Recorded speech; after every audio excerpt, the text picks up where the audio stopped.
The speaker today, Vasu Mohan, has some really remarkable background to share with you, and his interest in the role of women in society is very long and deep, as you can see from this introduction here. For 16 years, he's been working on the enfranchisement of youth, women, and ethnic minorities and persons with disabilities. He leads the Asia programs at the IFES, the International Foundation for Electoral Systems. He's been working there since 2001 and has supervised programs in 15 different Asian countries to improve the electoral process, especially for women. He's been responsible for their program on women's legal rights initiative and the Garima projects in India, a program about the violence against women and gender equality and women's empowerment. It's focused on expanding the dialogue on women's rights and legal resources available to women. He's also served in various voluntary capacities, including on the board of directors of the Tahrir Justice Center. He's the co-author of a book on gender equality and election management, and also A New Dawn Breaks, a book highlighting IFES's Muslim Women's Initiative in India, and has been working on translating things into Tamil from English. He speaks Tamil as well as English, and I wouldn't be surprised if he doesn't know a few other languages as well. So that's my introduction to Vasu. Dear friends, thank you for joining us today. Glad that we're taking some time to talk about what I would offer as one of the most important and distinguishing principles of the Baha'i dispensation, the equality of women and men. Before I start the presentation, I want to acknowledge that the insights that I present are those that have been learned in collaboration with numerous Baha'i friends, scholars, my professional colleagues at IFES, my family, and my dear friends. And I want to thank all of them, and I'm so grateful to them for walking on this path before me and with me, and these learnings truly belong to all of us. And I hope that as a result of this presentation, there will be interesting dialogue and more learning can be added to this idea. So I'm going to begin by drawing our attention to this passage from Shoghi Effendi, the great-grandson of Baha'u'llah, who was the founder of the Baha'i Faith. Let there be no mistake, the principle of the oneness of mankind, the pivot around which all the teachings of Baha'u'llah revolve, is no mere outburst of ignorant emotionalism or an expression of vague and pious hope. Its appeal is not to be merely identified with a reawakening of the spirit of brotherhood and goodwill among men, nor does it aim solely at the fostering of harmonious cooperation among individual peoples and nations. So what is it? Its implications are deeper. Its claims greater than any which the prophets of old were allowed to advance. Its message is applicable not only to the individual, but concerns itself primarily with the nature of those essential relationships that must bind all states and nations as members of one human family. And the quote further goes on to say, it implies an organic change in the structure of present-day society, a change such as the world has not yet experienced. I really like the very powerful claim. Its implications are deeper. Its claims are greater than any which the prophets of old were allowed to advance, more a reflection of where the world was than the knowledge of the prophets themselves. But today, the Baha'i revelation is implying, and it is making claims that are greater than any that have been done in the past. So part of our talk today, we are going to be exploring what some of these implications are and what some of these claims are, knowing very well that we are still at a very, very early stage of understanding these implications and claims. The equality of women and men is one of the core components of this principle of the oneness of mankind, because it applies to oneness between the two halves of humanity, male and female. We often think of race, ethnicity, class, religion, and other types of diversity when we talk about the oneness of humanity. But I think it's really it's a very critical component that if there isn't oneness between the two fundamental halves of humanity, I think it becomes sort of the basis on which all of these other onenesses are built. So it's important to note that. So normally when I've given this presentation, I have asked, it's usually in a live audience, but I've always asked people, when, how many people have had a woman who was a role model to them, someone who has shaped who they are today, their skills, their character, their personality. And I think almost always the majority of the audience or the participants in these conversations, have someone or the other they can think about. Boyd is going to pop this question, to you, and your, press yes, more or less, or no, and then we'll find out how many people.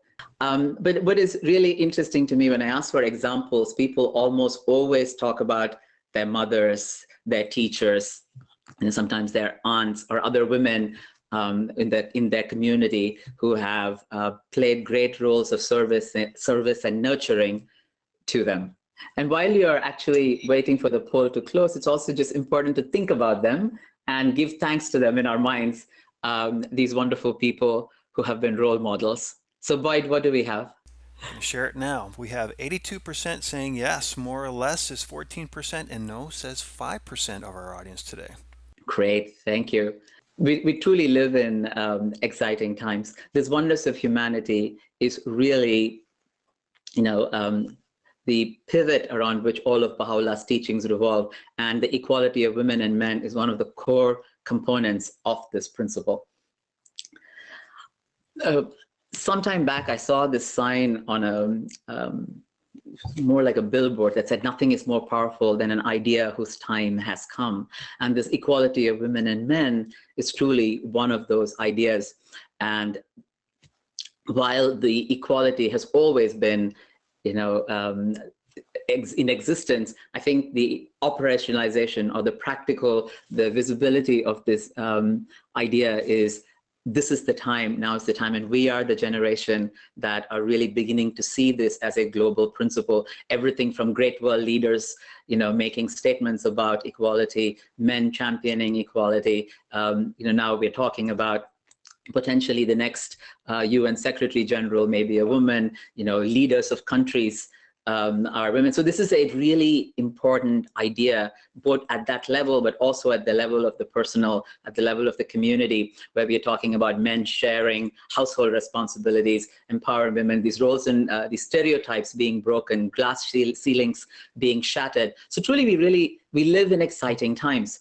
And what I hope to get out of this next 45 minutes to 50 minutes of our conversation is that when there are conversations about gender equality, how can we elevate those conversations to the realms of principles, away from polarized political discourse that these often get caught into? In many countries, there are conservatives and there are liberals, and they have different perspectives of the roles and responsibilities of women. Right or wrong, setting this aside, how can we elevate those conversations to the level of principles so that we can come up with some with unified visions and ways to move forward? So that's one of my goals to try to achieve. The other is also, wherever Baha'is and their friends are, we are often being asked for our opinion.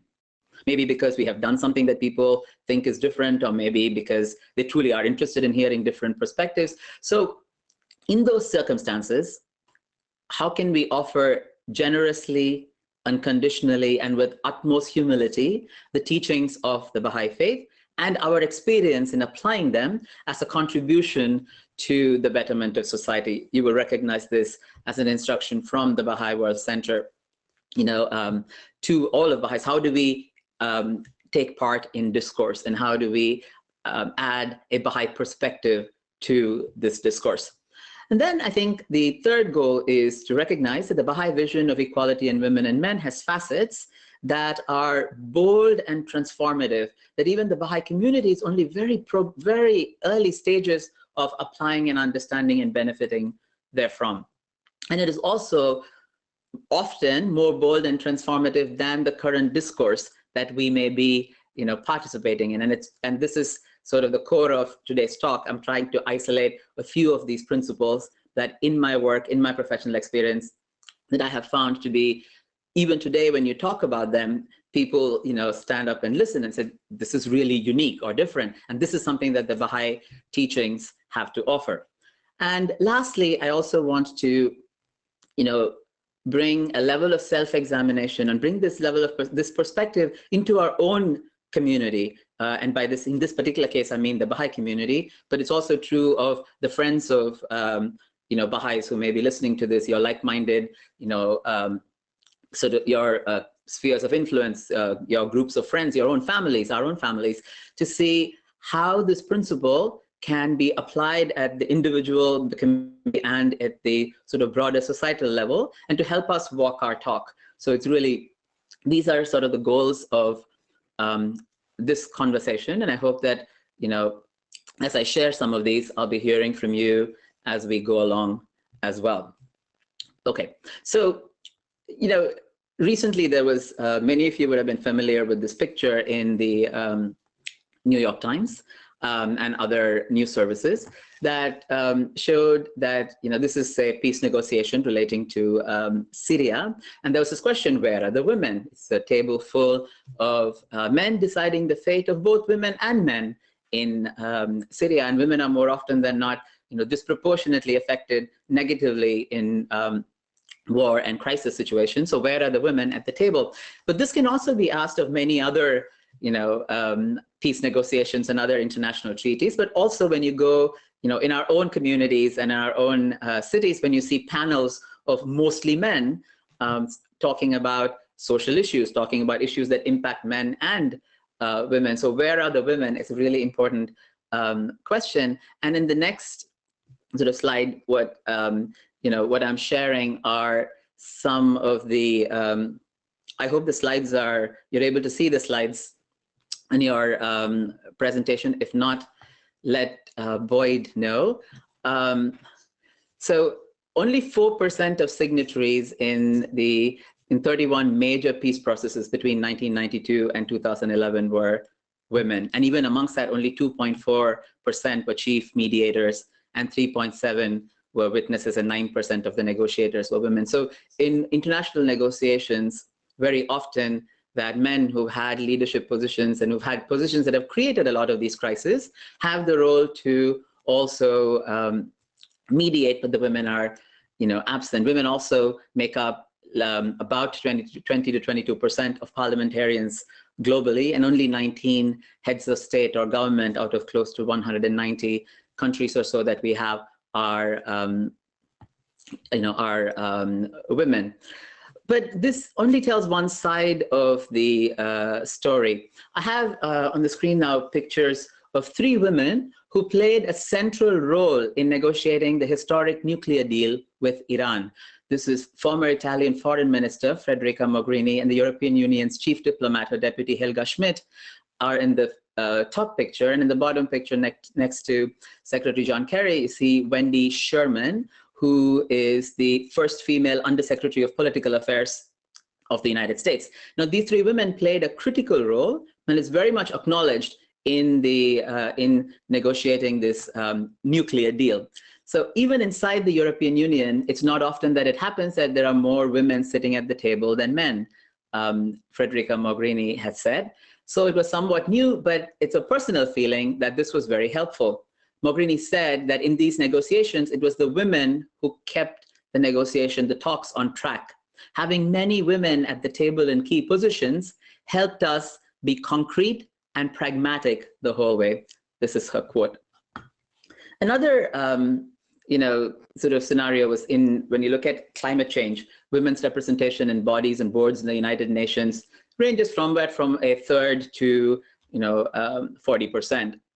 And if you look at the heads of delegations, it's even fewer. So I think even though media coverage of climate change is increased, most of the people who are interviewed are men. Women are very rarely interviewed, less than 10%, 10 to 15%. And even when women are actually interviewed, they're asked about how climate change would impact women, but not necessarily as, sort of to talk about the broader scientific aspect or the policy aspect.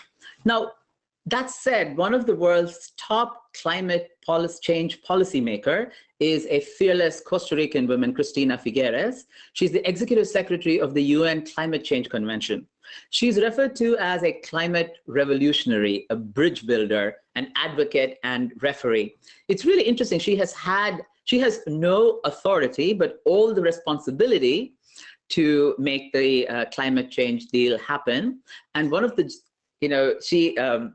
I think it was the New Yorker that said that in terms of a ratio to responsibility versus authority, a lot of responsibility sort of preventing global collapse to very little authority, practically none. She may have the highest ratio of responsibility versus authority. And, many people don't know about her, or we don't really hear about her or the role that she played. But it's really important to recognize that even whilst there are very few women in these positions of responsibility, the role that they're playing is disproportionately large compared to the numbers. And it's a very clear example of some of the statements that the Baha'i Faith, the Baha'i writings make that we will see later on, in the talk. So that's on the one side. On the other hand, we have such gross human rights violations against women to the point where, more than 100 million women are missing in the world. This is according to a calculation by Amartya Sen, a Nobel Prize winning economist. And he talked about, that this is in 1990, he wrote about this in the New York Review of Books, New York Times Review of Books, but he also has been talking about it since, and many people have researched this, that because of female feticide, female infanticide, what we call sex-selective abortion, and the neglect of, girl children, over 100 million, women are missing in this world. If you look at the child-sex ratio, and then you sort of, look through how many women are there in the world now, when you project it on, there are 100 million women that are missing. In many countries, women are even being denied the right to be born. So this is how, sort of how extreme this is, and this is sort of on the, in terms of the right to be born, right to life. But if you look at even throughout the life of women in many parts of the world, including, I'm sitting in Washington right here, 1 in 3 women experience violence in their lives, and 39,000 underage girls are married every day. In the United States alone, someone is raped every 6.2 minutes. Just during the duration of this talk, there will be 10 rape cases, recorded or not recorded, in this country. And there are 200 million women alive today who have been subjected to female genital mutilation. 5,000 women and girls murdered every year in honor killing. And I can go on and on. The sad part about putting this presentation together is I had 5 slides of this type of inequality and human rights abuses data. I've only put a few here just to give a sense of the reality of the world that we live in, and why this subject is extremely important for us to tackle. All right, so moving on, I want to talk about this issue as you see a picture in front of you. This is a 13th century bronze statue from the southern part of India. It's a Hindu deity called Ardhanarishwara. He's half male, half female, showing that for starting from our understanding of God through all of our, sort of life, social practices, men and women have to play an equal role. So the teaching, this equality of women and men, is at the core of all world religions. Sometimes not so obvious, but very much present. So this is, in terms of understanding of God in Eastern traditions. God is not seen as a male God, it's seen something as male and female together, or something beyond classification of male and female. Now, in some cases, you also look at the lives of the manifestations of God, founders of great world religions. They have always had women who were followers, helpers, and played key roles in their lives. So Jesus Christ had 12 disciples, And amongst his followers was the woman Mary Magdalene. So when we learn about the apostles, we don't really learn about Mary Magdalene. But it's very interesting that she plays a critical role in the life of, not just the life, death, and resurrection of Christ. It's interesting we're talking about it in Easter weekend, but also in sort of the future of Christianity itself. So when Judas became a traitor and hypocrite, and after crucifixion, the remaining 11 disciples were wavering and undecided. They found that their master, to whom they had turned to, was now crucified and, was dead, even though he had promised, he would live forever. He was dead. And it was Mary Magdalene who comforted them and reestablished their faith. And this is something that, both history acknowledges, but also is in, Abdul Baha's words, talks about, the role of Mary Magdalene and the role that she played as an example of the role women have played. So every religious dispensation has women who have played a central role. And the founders of these great religions have actually acknowledged, welcomed, and drawn on their, support and empowered them. We'll talk a little bit more about that later. So that was Hinduism, Christianity. I also want to, share a verse from the Holy Quran. I shall not lose sight of the labor of any of you who labors in my way, be it man or woman. Each one of you is equal to the other. This is a verse from the Quran.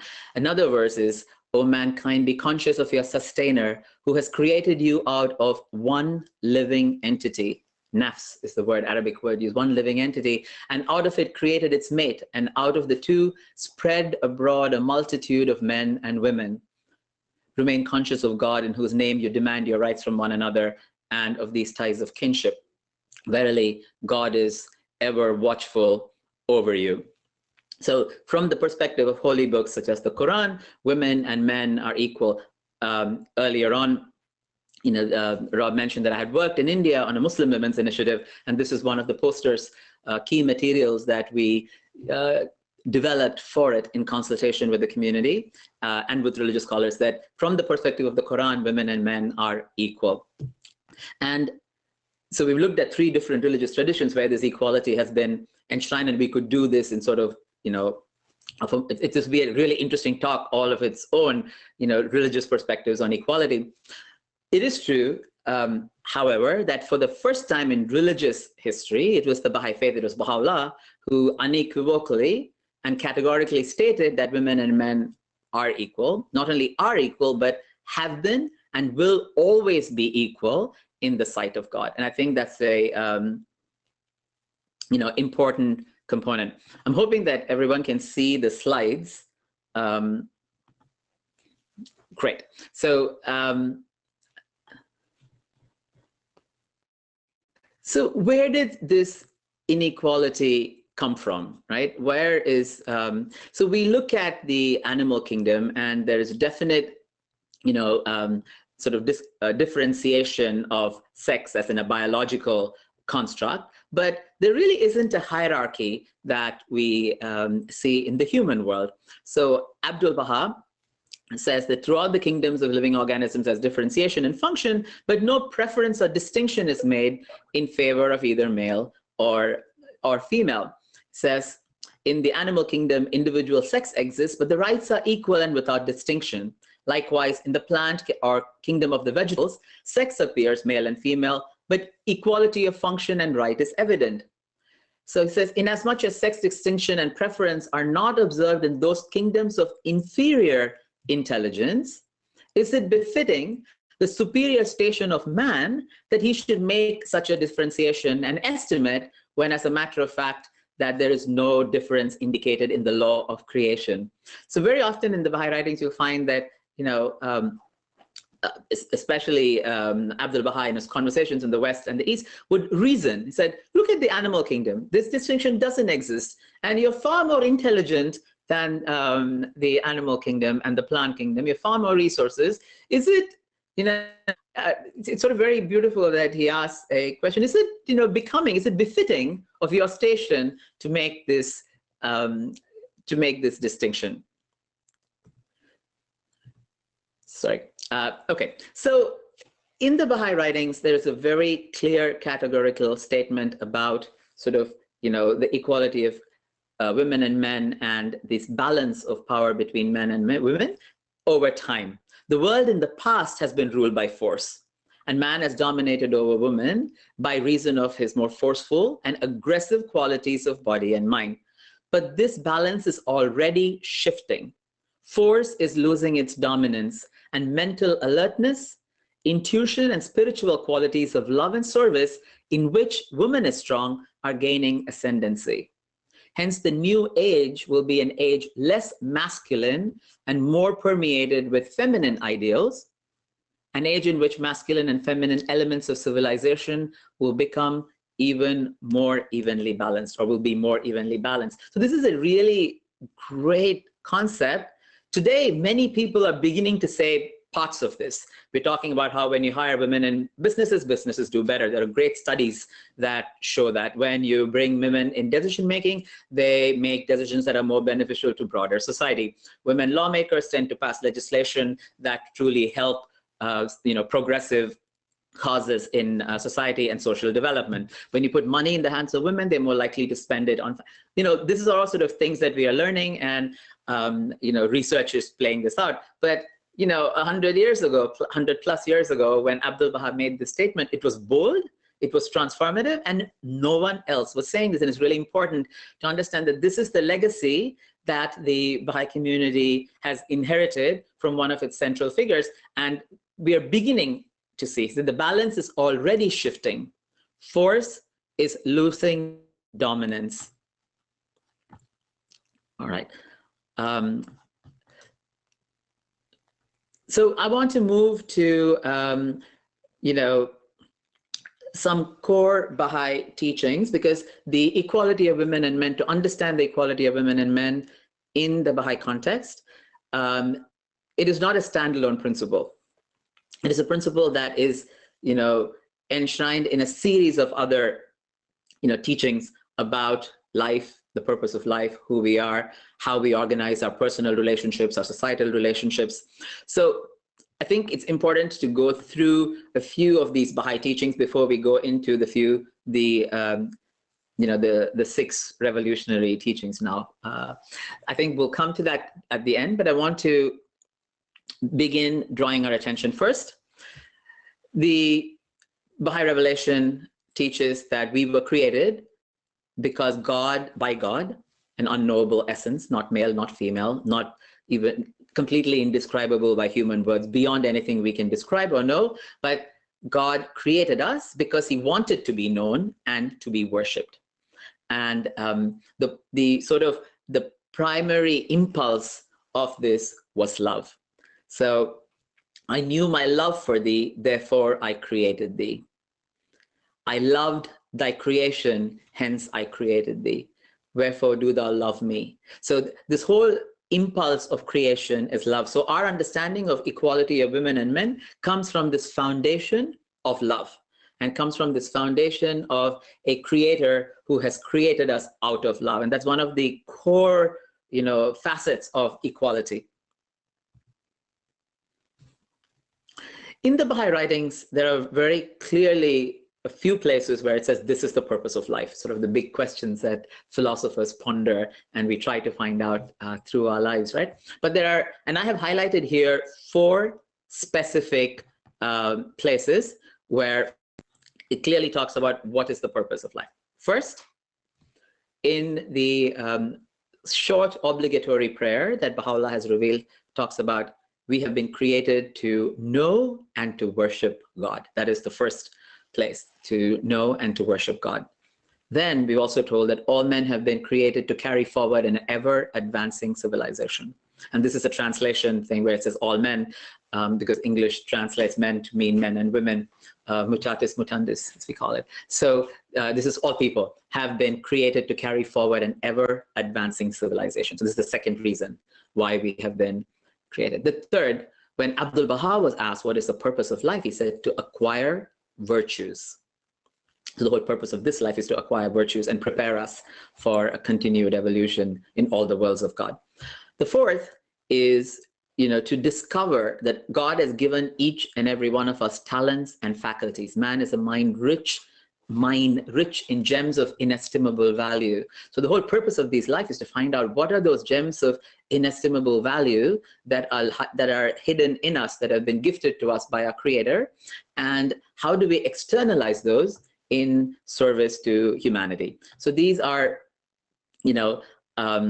sort of 4 fundamental purposes. And our idea of equality centers around those fundamental purposes. So we want equality so that all men and all women can know and worship God, that all men and women can carry forward an ever-advancing civilization, that all men and women will have the opportunity to discover what are those gems that are hidden in them and externalize them in service to humanity, and that all men and women will have equal opportunity to learn and to acquire virtues. So this is our purpose of equality falls within our sort of understanding of equality, falls in that framework of purpose of life. So the next, we've already heard this first part of this, is the oneness of mankind is the pivot around which all the teachings of Baha'u'llah revolve. And that the pivot of this oneness of mankind is nothing but the power of the covenant.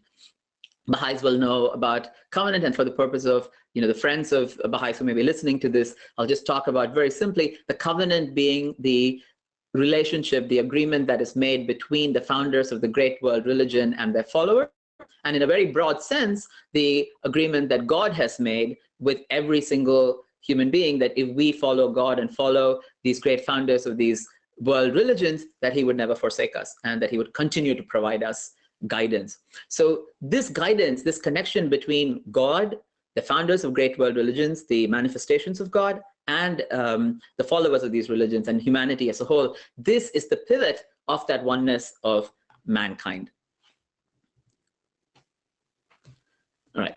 And then the next idea is that, the purpose of this life is we talked about carrying forward in ever-advancing civilization. There's 2 facets: personal transformation and social transformation. How can we change the world? And we truly believe that the betterment of the world can be accomplished through pure and goodly deeds, through commendable and seemly conduct.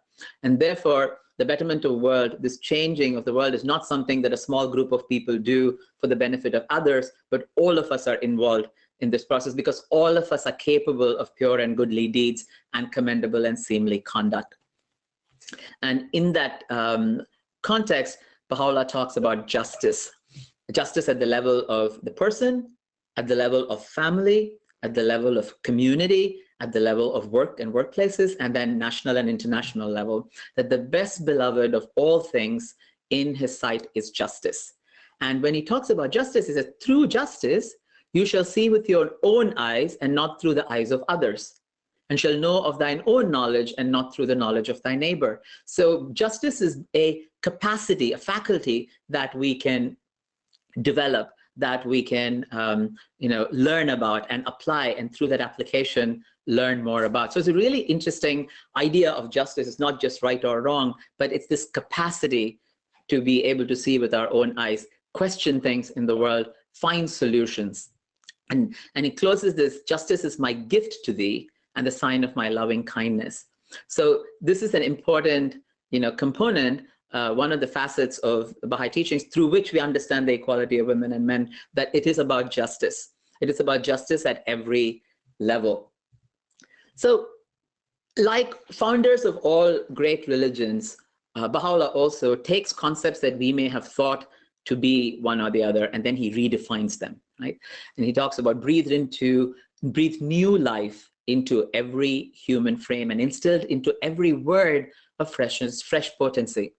So equality, as we have understood it throughout these years, throughout these ages, may be very different and even greater than the current understanding of equality. So, and in redefining these concepts, Baha'u'llah also takes old concepts that have, no more application or no more role in society, and then, he just throws them away. So this is a beautiful quote by the great-grandson of Baha'u'llah, Shoghi Effendi, who had the title of Guardian of the Baha'i Faith, was one of the leaders of the Baha'i Faith, and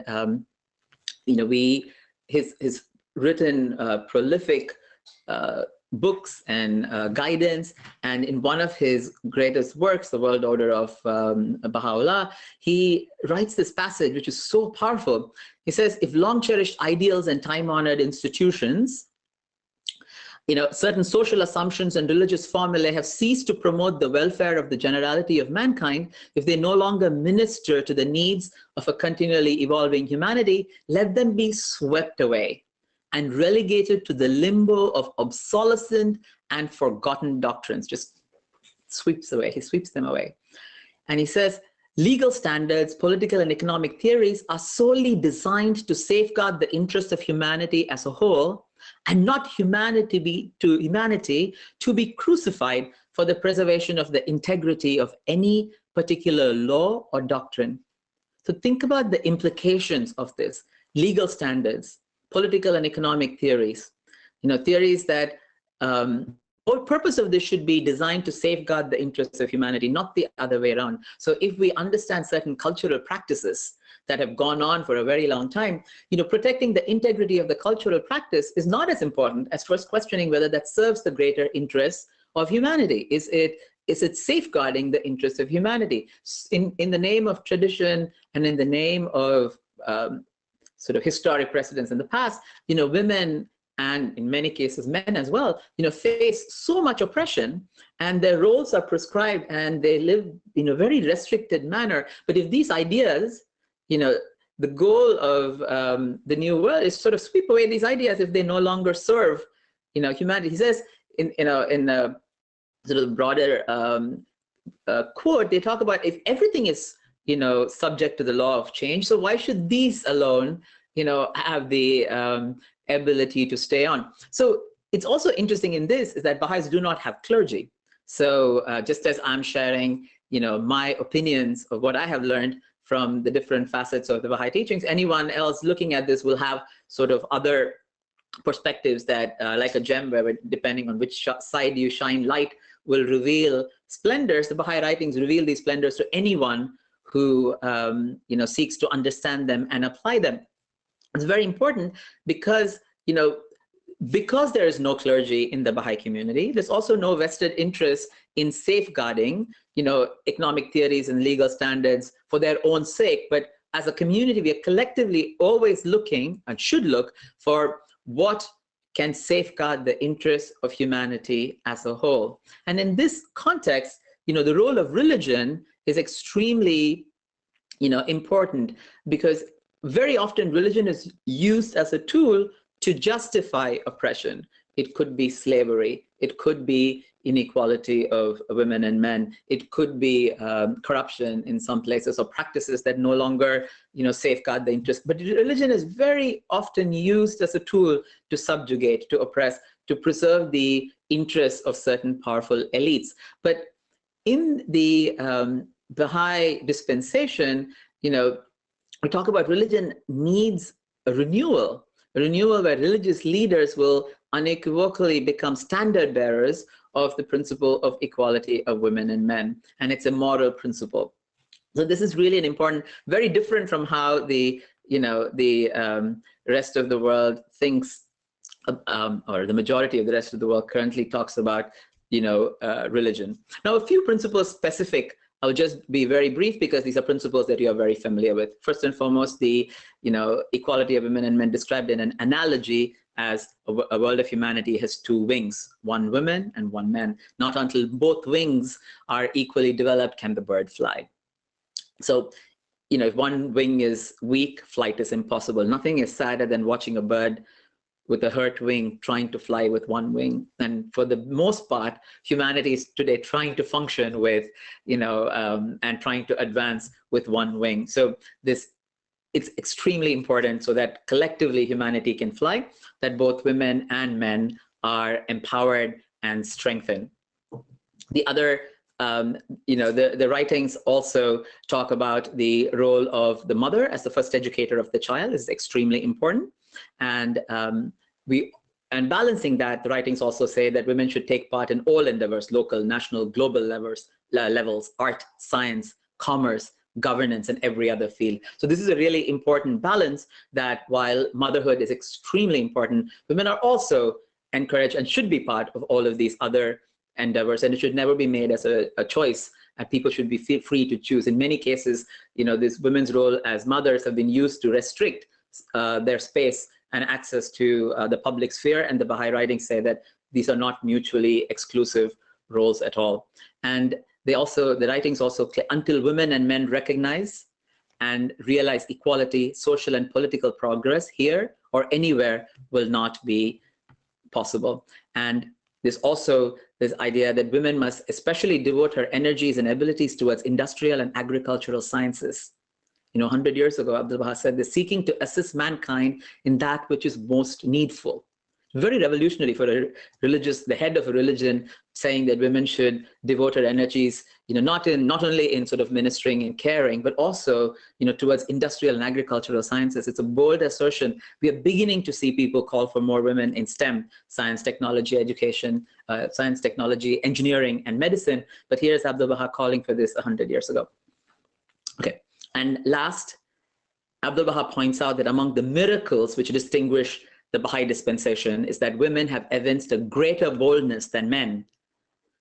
So this is a really interesting, statement that he makes, that women have evinced a greater boldness than men. And I could go through, and it's a whole nother, subject to look at heroines of the Baha'i Faith who've played extraordinary roles right from the time of the dawn of the Baha'i dispensation, from the time of the Bab's revelation itself, from his wife to Tahare, all the way to Baha'i women around the world who serve in positions of leadership and service. Today, women have evinced a great boldness. Now I want to draw our attention to, the power of a personal example of two, of the central individuals that I want to talk about. And one is the sister of, there we go. One is the sister of Abdul Baha, the daughter of Baha'u'llah, Bahia Khanum, and her role is very unique. Every religious dispensation, as I've said, has had a heroine associated with the founder of the religion, has played a great role. But she, for the first time in religious history, has led the faith. So when Baha'u'llah passed away in 1892, he appointed his eldest son, Abdul Baha, as his successor. But between 1911 and 1913, Abdul Baha traveled to Europe and America. He entrusts his sister, she was in her 60s at the time, with the responsibility of the administration of the faith.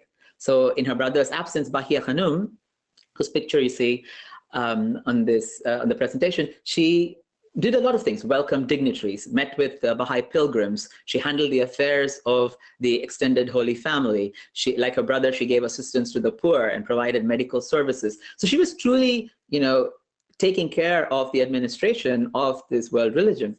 Another significant phase happens again in her life when Abdul Baha passes away, and when Shoghi Effendi, as the head of the faith, Abdul Baha appoints him as his successor with the title guardian, because he was very young and he was shocked at the passing of a grandfather who loved and inspired him, and conscious of the task ahead of him, Shoghi Effendi, who was 24 at the time, took time off to prepare himself through prayer and meditation and contemplation. He went away to Switzerland a couple of times, during which time he assigned the task of supervising the Baha'i community again to Bahia Khanum. And she, truly led the Baha'i community in multiple times. And Baha'u'llah himself entrusted many tasks to her that demanded extraordinary skills.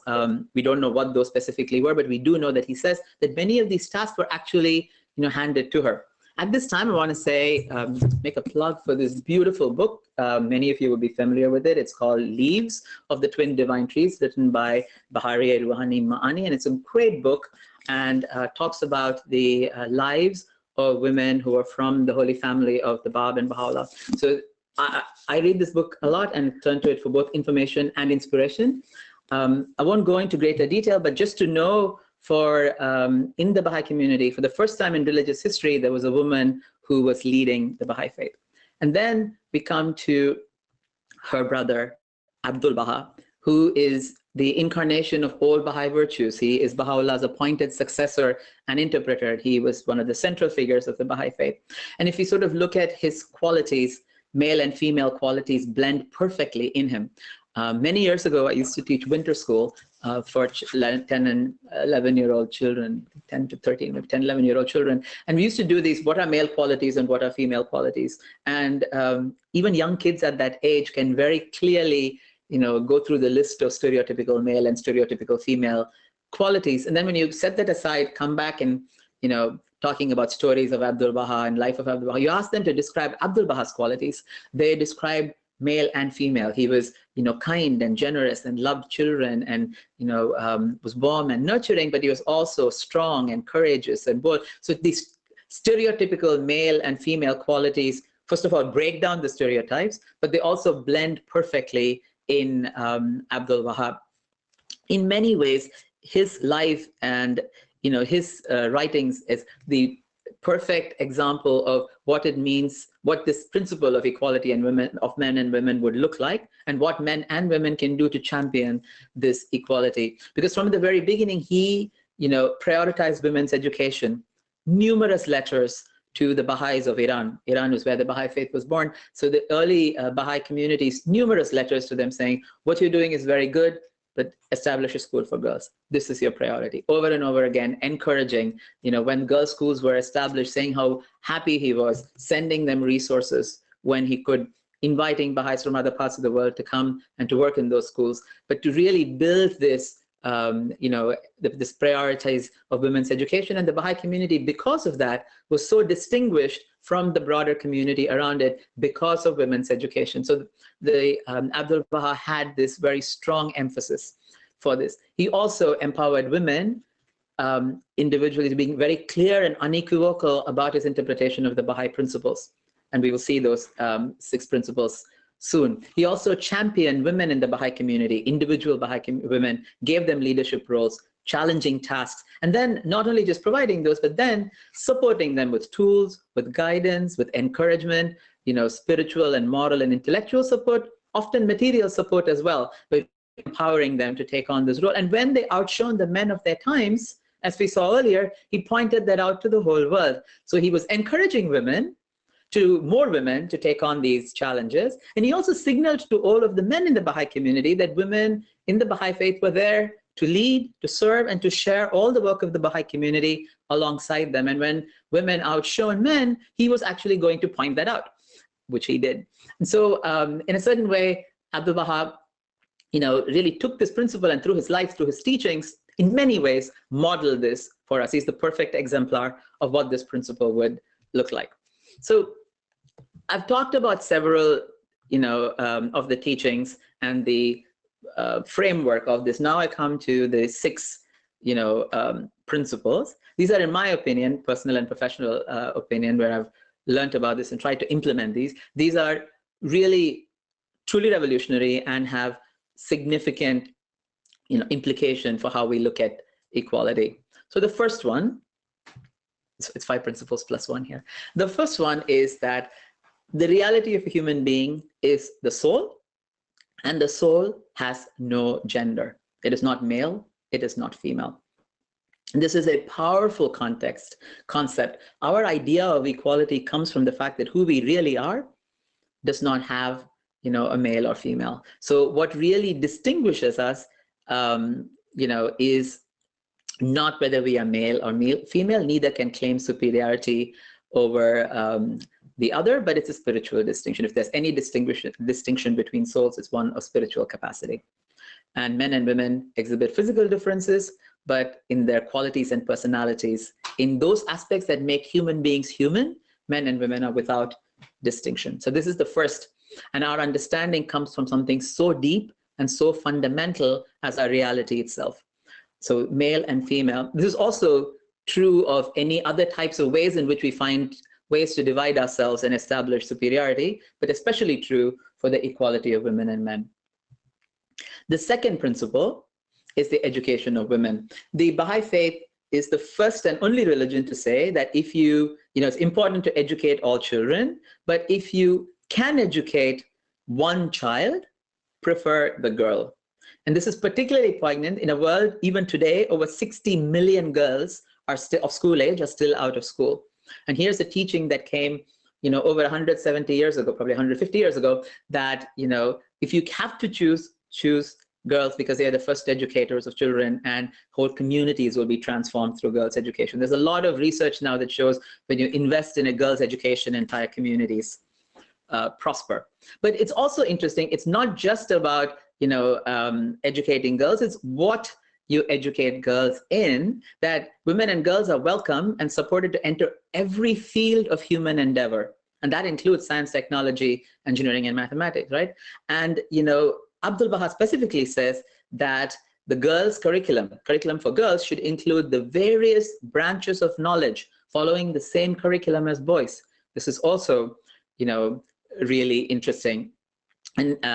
And this quote that you see where he talks about the various branches of knowledge, science and the arts, and all the wonders of this preeminent time, that they may then educate their children and turn them from their earliest days and ways of perfection. This particular quote talks about the role, the education, why it's important for the next generation. We're going to look at a couple of other principles that are going to talk about the implication of this education and training in other spheres. So the first principle was the, you know, the principle of the soul being not having gender, not having biological sex. The soul is the same for male and female. The second is the importance of girls' education. The third principle, as long as women are prevented from attaining their highest possibilities, so long as men will be unable to achieve a greatness which might be theirs, which is really, really powerful. It's powerful. You can unpack this in several ways.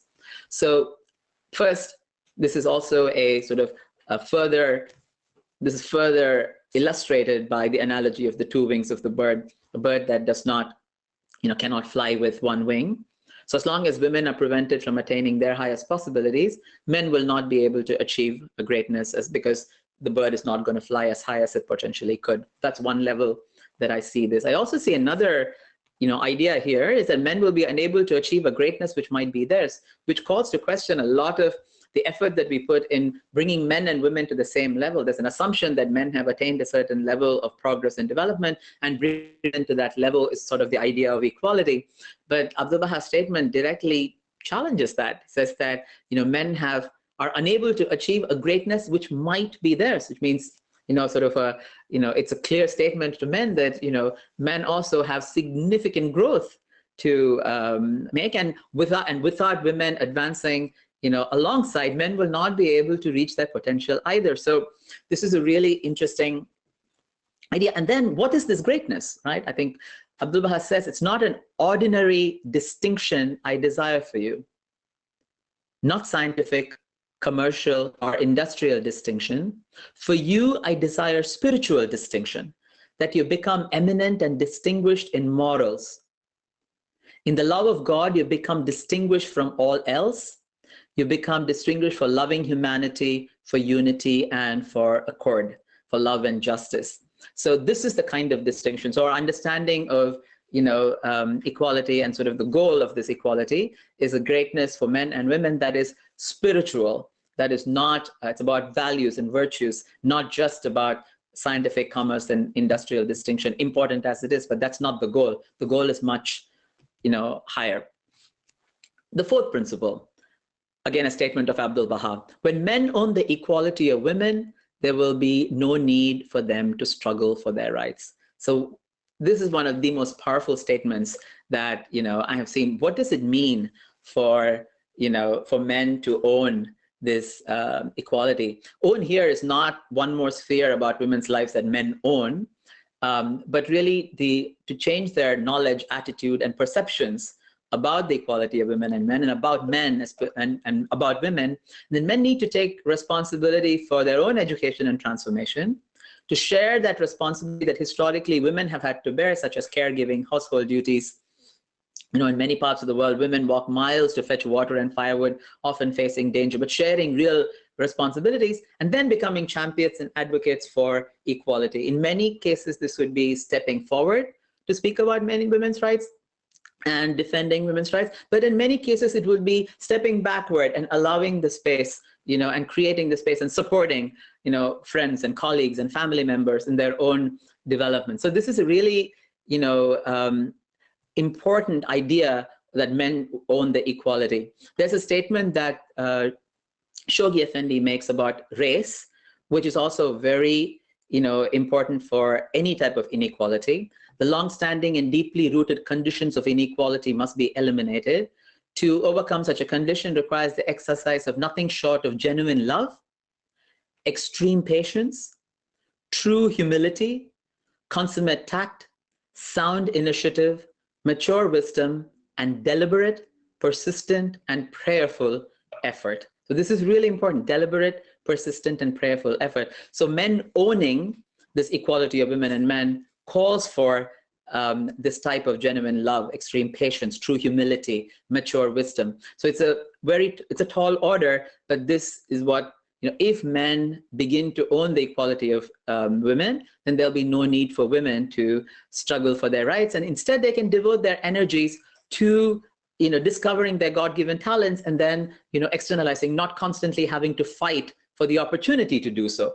And what a great world this would look like. In the interest of time, I'm not going into something specific, because I asked a group of men, Baha'i men. It's an informal survey. I found information about what does it mean to them when men own the equality, what does this idea mean, and I got some really deep, touching, powerful answers.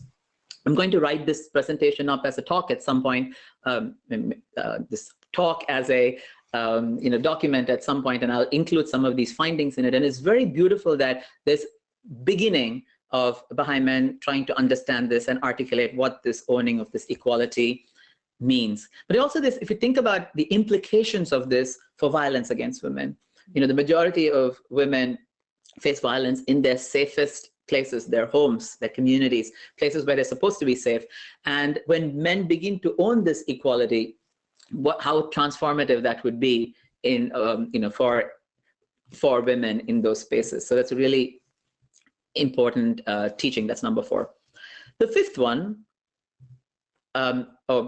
okay, if I had time, I want to talk a little bit about it. In terms of owning equality, this is a poster that I came across in my work in Bangladesh, where, when you often ask men, saying, what does your wife do? Because she doesn't go out and earn, they say, my wife does not work. And so here you have a picture of women reminiscent of a multi-armed goddess who's doing a ton of the housework, the caring of the elderly, of the family, the cooking, take a husbandry for animals, and then this notion that she does not work simply because this is not work that is actually paid for.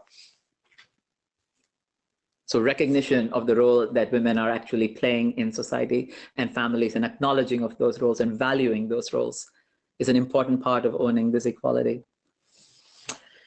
So the 5th principle is the Baha'i writings say that women will be the greatest factor in establishing universal peace and international arbitration.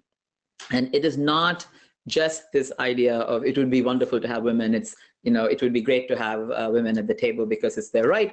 It's also because without their participation, we will not have universal peace and international arbitration. And women will play the greatest factor. The Baha'i writings are very clear and unequivocal, about these.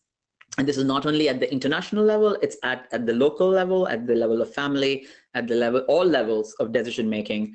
It is important to have the voices and the wisdom of women. Women and men have different life experience and different historical experiences that they can add to solving the great world problems. In this is particular focus on laws and politics, but it could be broader than that as well, for sure. And it's important to bring the voices of women to all of those spheres of decision making. Now we come to the last principle, which is something I never thought of when I was beginning to enter this work as a powerful principle. It's a powerful principle for personal growth, but I did not really unlock its potential for social change and the equality of women and men. Baha'u'llah says, let your eye be chaste. It's part of a longer quote from the Lawh-i-Hikmat, the Tablet of Wisdom. And Baha'u'llah says, let your eye be chaste, your hand faithful, your tongue truthful, and your heart enlightened.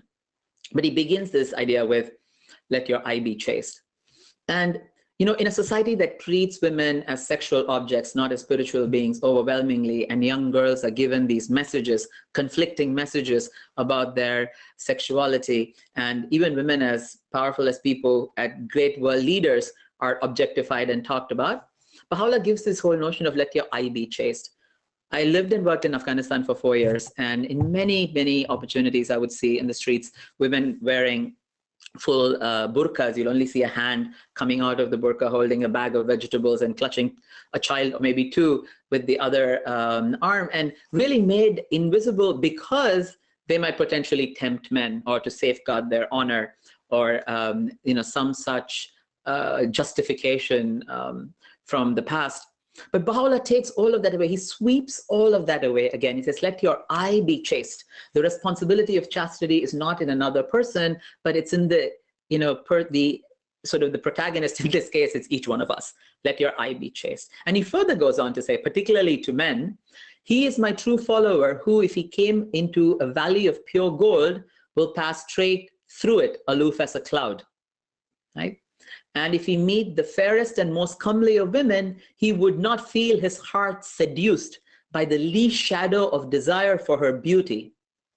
Such as one indeed is the creation of spotless chastity. And he says, such a man is assuredly of me. He really talks about a standard for chastity for men that is completely different from what is even being now talked about almost as a biological reality, that men will cheat and men will objectify women. It's almost talked about as this is the way it is.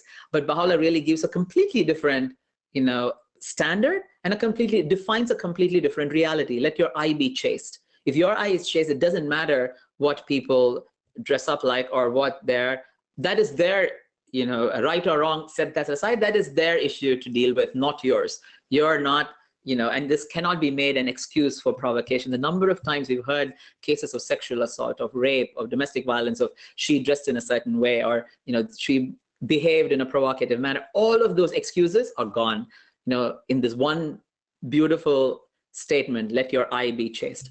So this is the sixth of the six teachings, and I want to quickly go through what these six are again. 1, the rational soul has no gender. 2, the importance of education of girls and women. 3, men cannot attain a greatness that might be theirs if women are prevented from attaining their greatness, their full potential. Men should own the equality of women and men.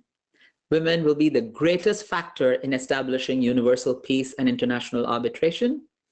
And chastity, the importance of chastity. So these are the 6 principles that stood out to me. So I want to close with this quote: God has created all mankind, and in the estimation of God, there's no distinction as to male and female. The one whose heart is pure is acceptable in his sight, be that man or woman. God does not inquire, art thou woman or art thou man? He judges human actions. If these are acceptable in the threshold of the glorious one, man and woman will be equally recognized and rewarded. And I also want to close with one other, quote: all activities, all of our exertions begin with the simple strand of love. It is a vital thread from which is woven a pattern of patient and concentrated effort. This is from the Rizwan 2015 message of the Universal House of Justice. The simple strand of love. Our idea of equality of women and men, our understanding of the oneness of humanity, and our entire faith, all of the activities of the Baha'i community, in both internally and externally in service, begin with this simple strand of love. So I want to close on that, and I really want to thank you for your attention, and I will turn it over to Rob and to Boyd to see if there are follow-up questions or comments, and we'd love to hear from you. Thank you so much, Vasu. I'm extremely impressed by this presentation. And I think your last point in particular, number 6, is absolutely brilliant. I had never thought about the implications of those statements about chastity and their relevance to the equality of the sexes. You have indeed abolished burqas and such. Right there, you have.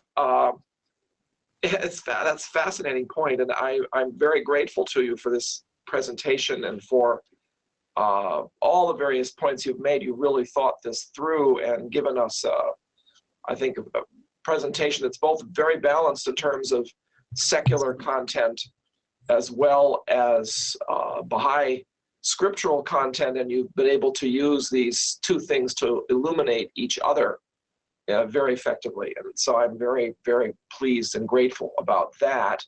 I'm opening up now my list of pictures of my list of questions here, and we have a few of them. Rob,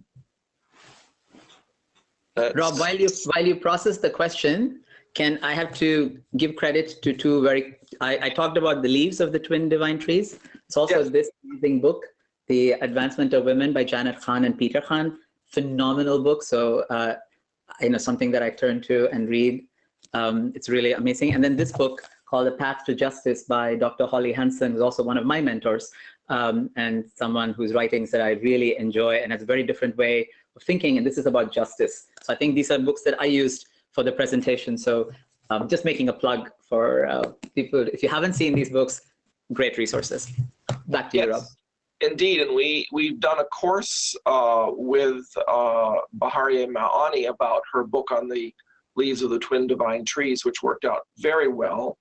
And I really would love to see some of these other persons be able to give courses for us as well. And I should also, speaking of plugs, mention that in the fall, the Wellman Institute has its course on the equality of men and women, and Vasu is the lead faculty.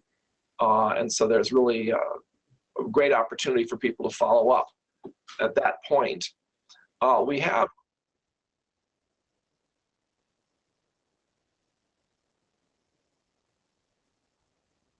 Okay, thank you. That's a good suggestion. A lot of people are just simply saying thank you so much. Anila mentions that she's from Switzerland, and she comes originally from Pakistan, is working on empowerment of women and education of children. So great to hear you and your presentation, Vasu. And Shahla notes most women must have been aware of the defects in covering women to protect the eyes of men or keep them chaste. And indeed, the need to cover women really, in some ways, has given men license for thousands of years unnecessarily and inappropriately. And so that has, I think I quite agree that that's been an issue. Can I just add one point to that? I gave one example of Afghanistan and the issue of the burqa, but it's by no means the only way in which women have been restricted, and it's by no means unique in any way to Islam. Many of the world's religious traditions have been misappropriated and sort of misinterpreted to create various ways of secluding women and restricting access to, sometimes it's very visible sort of in the physical sense, but sometimes it's not that visible, and that makes it even harder for women's role, that the women should always obey their husbands. Statements that often are taken out of context and then used to subjugate women and restrict access to equal opportunity. So just want to make that point that yes, it's very true and very physically evident in terms of the burqa, but there are many structural equivalents of burqa and societal equivalents of burqa in other countries and traditions as well. Indeed, even in the West, you don't have to go all that far back to a time when women had to cover their hair. Women wore scarves, they wore hats, they weren't supposed to have their hair visible in public. And so there's even that. There was a question which was sent to me by email yesterday, and this person asks about the equilibrium of the male and female within each person, and whether it's possible to establish true equality in society without helping people to establish that balance within themselves. That's a great question. And for that, I want to go back to the statement of Abdul Baha, where he talks about the balance is already shifting. And I think this is, a world more permeated with feminine ideals, where masculine and feminine elements of civilizations will be more evenly balanced. Like all changes, this begins with us, with each individual, for us to identify what we think are male and female elements, and in those, identify what are good, and try to, accept, internalize, and try to develop both of those, elements. None of the virtues, when we do, Baha'is around the world are engaged in children's moral and spiritual classes, and when they talk about virtues and when they teach their virtues, none of these virtues are gender specific. Kindness, compassion, justice, unity, courageousness, none of these virtues are either male or female. They're meant to be, for both men and women, and it's not by accident or by an intellectual exercise. It's truly because the soul, these are attributes of the soul, and the soul does not have male or female gender. So I think it's not, so if you look at this continuum, God is not male or female, the soul is not male or female, the purpose of life, which is to know God and to worship God, is not male or female specific. The other purpose of life, to acquire virtues, is also not male or female specific. So there's this continuum of, in a certain sense, shattering of these, dividing these glass ceilings in a certain sense, but also these structural burqas that we've set for ourselves between what is male and what is female. So clearly, this is possible according to the Baha'i writings and my reading of them. And what's also interesting is that not only is it possible, but also they say that the balance is already shifting. So this is not something that you have to wait for too much into the future, that force is losing dominance, and mental alertness, intuition, and spiritual qualities and love and service in which women are strong are gaining ascendancy. So men will start focusing on these attributes, partly out of enlightenment and realizing that this is good and important, but also partly out of necessity, that if this is how humanity is progressing, so even if you're not a particularly spiritual or a self-aware individual, if you look at these are the qualities I need to learn. Often people learned aggression not because they were bad, but that was what was necessary.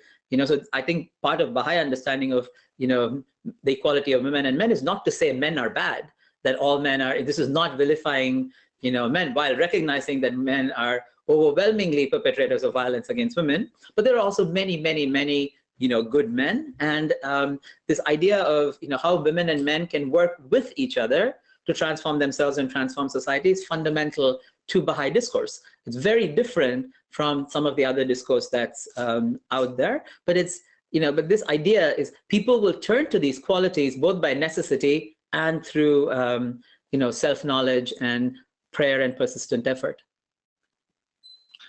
There's a very interesting question also by Anila. She says she needs to ask about this. The country she comes from has a lot of issues regarding male dominance. I am a Baha'i, but my partner, who is my sister as well, is not a Baha'i, but works on the same issue as we know what we have been through. How would you involve these Baha'i quotations and such, and involve her to read and consult on them and to take actions? This is it's a great question, and one that I wish we were actually in a group where I can invite everyone to provide their comments, because everybody has experience doing this. By no means is this something that I feel uniquely qualified to answer. What I can say is that this particular quotation that I had in front of me, in front of you actually, but also the 6 teachings, which I will go back to. These are, put exactly as they are. I have had these conversations in numerous mixed groups of not only amongst Baha'is and people with other religions, but also people who are not religious at all.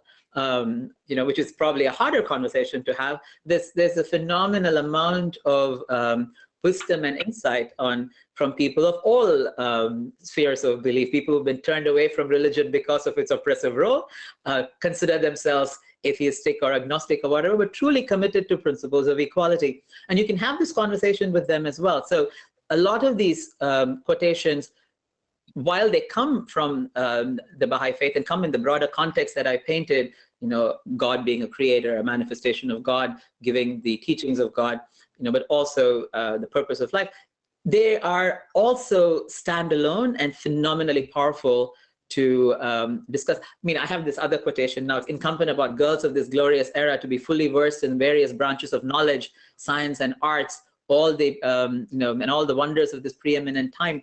You don't really need to be a religious person or a person following a particular faith to agree with this or to implement this, right? So on one level, I think it is definitely possible to take these teachings and have this conversation in any sphere. But I would also claim that, long-term change, fundamental change, there's a unique role that, religion and the connection that a person has to a manifestation of God and the inspiration and the power and the energy they draw from them and putting their, teachings into practice, that is unique. But by no means is that exclusive to be able to have these conversations. There are many, many people I know and work with personally who do not follow a religious tradition, but who would agree with almost all of these principles. In fact, who are already, trying to operationalize and follow these principles. I hope that's helpful. I hope others will be able to respond, if not in this context, but also directly. Yeah, someone else asked the question, Anila says, thank you.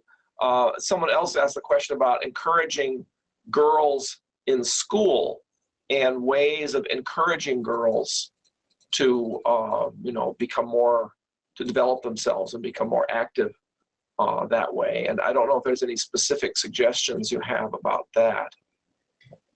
I think, I'm sure there are educators who are very qualified to talk about this. There's one particular piece that I think in this case is very important, is to go back to this quotation of Abdul Baha to talk about what kind of distinction he wants for us. I think, if we start from there, spiritual distinction, especially in mixed classrooms where boys and girls are studying together, to talk about those values, to talk about those principles as a way to frame all of the other, education, I think it becomes sort of the groundwork for education, the spiritual nature of the child, the spiritual nature of, and the unique role of the teachers. Very often in most countries where we work in, it's not recognized, it's not rewarded, but in the Baha'i writings, the role of the teacher is, preeminent.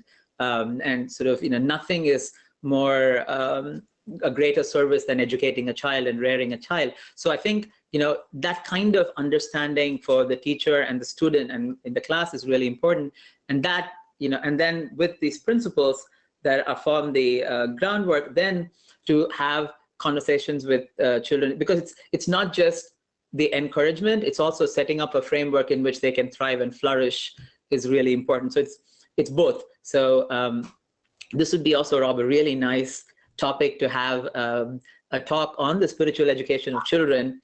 And I think one of the interesting things and I hope this will both inspire the Wilmette Institute, in the professional field, we often talk about mainstreaming gender, right? Because women are 50% of the population. Any topic you take, you want to look at it from a gendered perspective, simply because people live their realities in a gendered world. So in the same way, even spiritual teachings, when we talk about it, it'll be very, very good and very instructive to have our speakers put on a gender lens and talk about some of these topics. We talk a lot about spiritual education. We could do a better job of framing this in the context of, male and female children, boys and girls, and how we can be supportive to both, especially because if we don't pay particular attention to the equality of women and men, it won't automatically happen. It's both a principle that's tied to all the other principles, but also requires unique and specific attention. Mm-hmm. Karen asks whether you know of any Baha'i statistics on women in elected or appointed capacities of service. There are some statistics that are available on the web. So if you just do a straight Google, you'll get numbers, but they are not recent numbers. So I don't have recent statistics that others don't have in the public domain. I'm pretty sure the World Center has, and when they have sufficient details and when it's required time, they release it. But there is some detail. And what I saw when I was doing this research was that more women serve in elected Baha'i institutions, and I was particularly looking for Asia because most of my work, professional work, is in Asia. Far more women serve in these elected Baha'i institutions than in their current society. I remember at least being close to a third, whereas in the national sphere, women were 8 to 10% in their countries. But this data that I'm quoting from is actually available freely online. Yeah, the Baha'i international community actually did a survey, but I think it was in the 80s. So there was a survey data back then, and that actually provides a useful comparison because I'm sure the statistics have increased since then. The Canadian National Spiritual Assembly was 5 women and 4 men recently. I don't know if it currently is. And the American National Assembly similarly had more women than men on it recently, or might currently have more. I don't remember. Daniel made some interesting comments about the importance of a personal example. Our example is one of the best ways of an elevated treatment of women, is one of the most important things we can do in meetings and in the workplace and such. Let's see, and nudging others, of course, to explore these teachings more, encourage them so that they can gradually adjust their perspectives, I guess you could say. Let's see. Shahla asks, how successful has been the work of protecting very young girls from being married to old men, considering it's still not uncommon in the West for old men to marry very young women? Even in the West, in other words, we still do it, but it's even more true in other parts of the world. Yes. I think it's more of a statement than something that I can, that I'm uniquely positioned to respond to. But a lot more work has to happen in terms of honor killings, in terms of forced marriages, in terms of underage, marriages. Yes, and by no means is this issue of violence against women, particularly restricted to, the developing world or to foreign countries. As this talk is being heard by people from other countries as well, so this doesn't matter. But often we talk about this as something that happens somewhere over there. But 1 in 3 women, facing violence, domestic violence statistics is true for developed countries as much as this is not a problem of immigrants, or this is not a problem of developed nations. All countries have this problem, even in countries that otherwise have better socioeconomic development for women, like even Scandinavian countries. Violence against women tends to be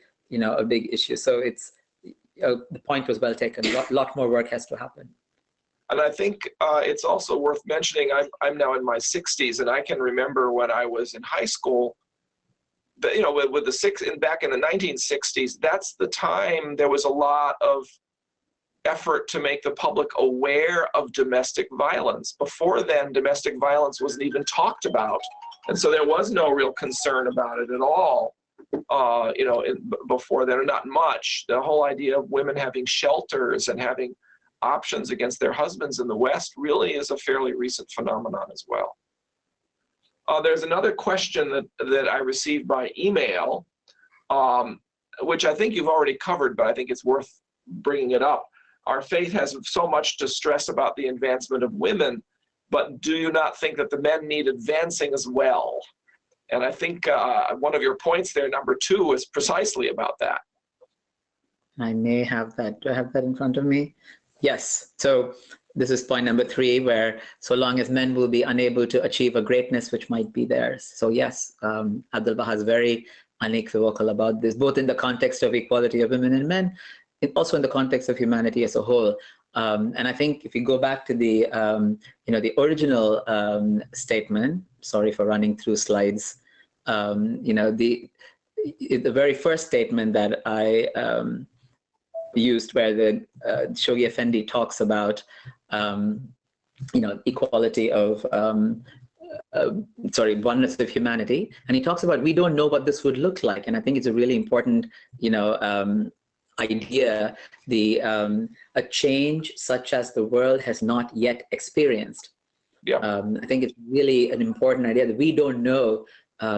It's not an excuse to say we don't know, therefore we won't do anything, but it certainly is a inspiration to say, if we put this in practice, we would see great things happen. And then we put more of this in practice, and even more, change will happen. And then, and then there will be tipping points, and there will be crises, and there will be phenomenal changes. and a golden, the golden age is really a golden age, right? So it truly is not something that we know what it's going to look like. So I think, there is two things here. There's an organic change in the structure of present day society. So it's not the same structures that have, very much been impacted by the problems of the world will be different. The structures also will change. So it's not that, our education systems, our financial systems, the way we, organize our communities, all of this will change. So it's a change such as the world has not yet experienced. So it at once gives us a direction, but also is very hopeful and very inspiring. So the Baha'i perspective, the approach to equality of women and men and to the oneness of humanity is one that is extremely optimistic and hopeful, but not utopian, because it is we truly believe that the steps we take actually have an impact and are getting us close to this change the world has not yet experienced. And how do we create this? The betterment of the world can be accomplished through pure and goodly deeds and commendable and seemly conduct. So I think it's very clear that the small steps that we take have a great impact. And that belief inspires us as individuals and as communities to move forward. Right. Thank you. I think that's a great point. We do have one more comment, but I think we need to wrap up because we've been going a little longer this time than usual. Cheryl notes that girls have been bombarded with messages since their birth that their worth depends on their appearance, and that we need to help people overcome that very notion and really come to understand the importance of education. That gets to the chastity issue to some extent again. Absolutely. And I also think that, when we talk about the reality of us being our soul, I think that teaching from the Baha'i writings, I will stop trying to go to different slides and I'll stop. But I think that idea that we are, a soul with a body and not a body with a soul, and a soul is our real identity. And the purpose of this life is to empower, to develop virtues for that soul. It's an extremely empowering idea, and it's a radically different idea from what our entire education system is currently based on. We have no idea what education would look like if we started from that building block. We have some glimmerings of that through our Baha'i children's classes and spiritual education that other religious traditions before ours has also put in place. But we truly don't know what if the entire education system looks like if it begins with this assumption that we are spiritual beings, and what that would do to our self-image, our image of others. The media messages that people talked about, the encouragement in classrooms, messages that come in, classrooms to boys and girls about who they are and how they are supposed to behave like. And, this would be a game changer. I mean, it'd be very different if we start from spiritual principles to organize this education system. Good. Again, thank you so much. Vasu, this has been absolutely incredible, and I am extremely grateful for this presentation, which I'm sure will be watched many thousands of times on our YouTube channel once we have it up. I want to thank you again. I want to mention the upcoming talks just real quick so that people are aware of those. We'll now be skipping to May, when Stephen Phelps will be talking about the nature of the manifestation according to the Baha'i writings, and that should be a fascinating presentation. This date, May 15th, I may possibly have to get moved, so if you're interested in signing up for it, we may possibly try shifting it to the 8th. I have to talk to Steve Phelps about that. Then on June 5th, Trip Bartel, who will be teaching our course on consultation, Woman Institute course on consultation, will be talking about creative consultation. I should add that Stephen Phelps is one of the speakers for our course on the writings of the Bab, and it occurs right after May 15th, so that's why his topic is then. We may be skipping then through the summer, and our next presentation will be by Todd Lawson, who has a PhD in Middle Eastern Studies and until recently has been teaching at the University of Toronto. I think he may still be teaching there part-time because he's maybe emeritus, he's moving into retirement, and he'll be talking about the return of Joseph. If you know about the Joseph figure in the Bible and how in the Quran the Joseph figure has become a sort of symbol of the manifestation of God. So that will be a fascinating presentation as well. Then in October, Roshan Danesh is going to be talking about Baha'i law, and in November, Jana Khodadad will be talking about her father, the hand of the cause of God, Zekrul Chodem, which will be quite a, I think, moving presentation. Just to remind you, we have some marvelous courses coming up in April. Understanding Religion starts on April 1st. Creating a Coherent Marriage, Family, and Community Life is a joint course with Greenacre, and people have to go to Greenacre in order to participate in that the first weekend of April. Then after that, the rest of the course is online with the Wilmette Institute. We have a course on Christianity starting shortly after that, Introduction to the Kitabi Akdas towards the end of the month. And we also have a course on the Hands of the Cause of God, which is by invitation only to Baha'i youth who are performing the year of service. And that's a very exciting new innovation for the Wilmette Institute. We're now working with regional councils in order to provide services to, well, whatever community of interest they particularly feel they need to be able to serve better.